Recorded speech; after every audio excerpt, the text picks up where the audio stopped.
Olha, quem tem um pet em casa com certeza já esbarrou nesse assunto. CBD, o tal do canabidiol.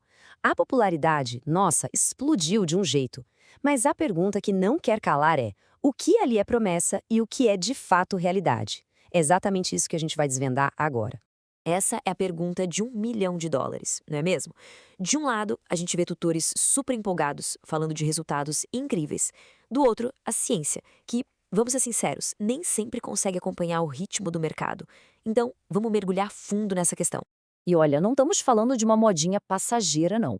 O uso de CBD em pets já virou uma realidade clínica. É um mercado que só cresce e isso mostra que o assunto é sério e já faz parte do nosso dia a dia. Mas, afinal, por que essa febre toda? O que está por trás dessa popularidade gigantesca? A análise aponta para 4 motivos principais. Primeiro, a cannabis como um todo está mais aceita na sociedade. Segundo, as pessoas estão sempre buscando alternativas mais naturais. Tem também aquela percepção de que o CBD é mais seguro que um remédio convencional. E, claro, o fator mais forte de todos, o boca a boca. Os relatos de quem usou e viu o pet melhorar. Agora, um ponto super importante e que gera uma confusão danada. Se alguém acha que todo produto de CBD é a mesma coisa, pense de novo. O que está escrito ali no rótulo pode ser só a pontinha do iceberg. E aqui está um mapa para a gente entender isso. O Full Spectrum, ou espectro completo, é o combo. Tem CBD, outros canabinoides e até um pouquinho de THC. Já o Broad Spectrum, o espectro amplo, é quase a mesma coisa, mas o THC é totalmente removido. E o isolado, bom, o nome já entrega, né? É o CBD purinho. Por que isso é tão importante? Porque o efeito de cada um deles pode ser bem diferente no organismo do animal. Ok, agora que a gente já entendeu os tipos de CBD, vamos ao que realmente interessa. Chegou a hora de separar o joio do trigo, o que é só hype e o que já tem alguma base na realidade científica. Vamos colocar os usos mais famosos do CBD cara a cara com os estudos. E vamos começar por um dos motivos campeões de audiência, uma das principais razões para os tutores buscarem o CBD, o manejo da dor crônica, principalmente em animais mais velhinhos com osteoartrite. E aqui a gente vê o hype em sua forma mais pura. É o que todo mundo ouve por aí. Nossa, meu cachorro melhorou muito da dor. Ele voltou a correr, está mais ativo. São esses relatos que, claro, alimentam toda a popularidade do CBD.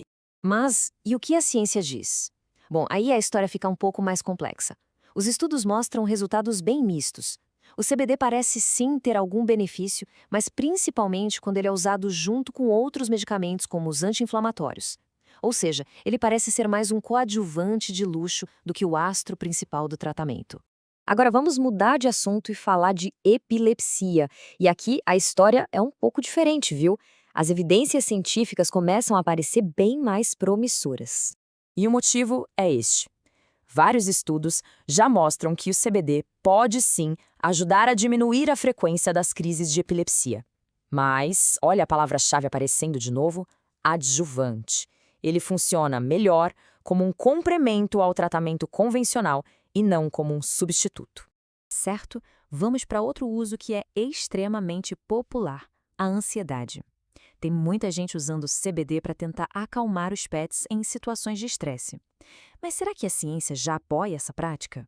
E aqui, a distância entre o que se fala e o que se sabe é enorme. Para a ansiedade em cães, a verdade é que a ciência ainda não encontrou provas muito fortes de que o CBD funcione.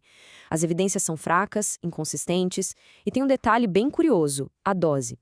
Parece que não é um caso de quanto mais, melhor. A dose eficaz pode seguir o que chamam de curva de sino, ou seja, tem um ponto ideal ali no meio, nem pouco demais, nem muito demais. Agora a gente chega na condição mais séria de todas.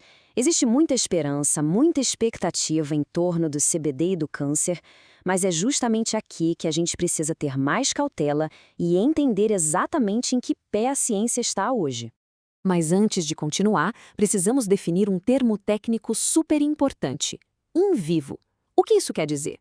Significa que o estudo foi feito num organismo vivo, em condições reais, num cachorro, por exemplo.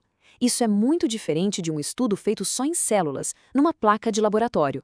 Essa distinção é fundamental.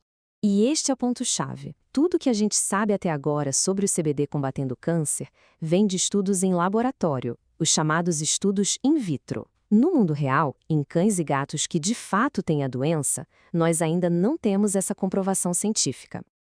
Ufa! Depois de analisar cada uma dessas condições, vamos juntar as peças do quebra-cabeça e chegar a um veredito, uma conclusão mais equilibrada olhando tanto para o lado promissor quanto para os problemas que ainda existem.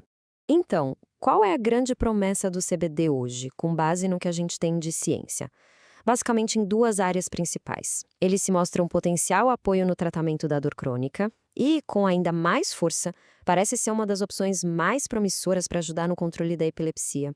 Só que os desafios ainda são enormes. Faltam estudos maiores, mais bem controlados. Não existe uma padronização nem dos produtos, nem das doses. A gente sabe muito pouco sobre a segurança a longo prazo. E a regulamentação e o controle de qualidade, para ser bem sincero, ainda são uma bagunça. Tudo isso segura muito o avanço. Então, qual é o caminho a seguir? A resposta parece clara. Menos marketing, menos hype e muito mais ciência. O futuro do CBD para os nossos pets depende de pesquisa séria, de qualidade. E, por enquanto, a regra de ouro é uma só. Converse sempre com um médico veterinário de confiança. A ciência vai chegar lá, mas ela avança com calma e, acima de tudo, com responsabilidade.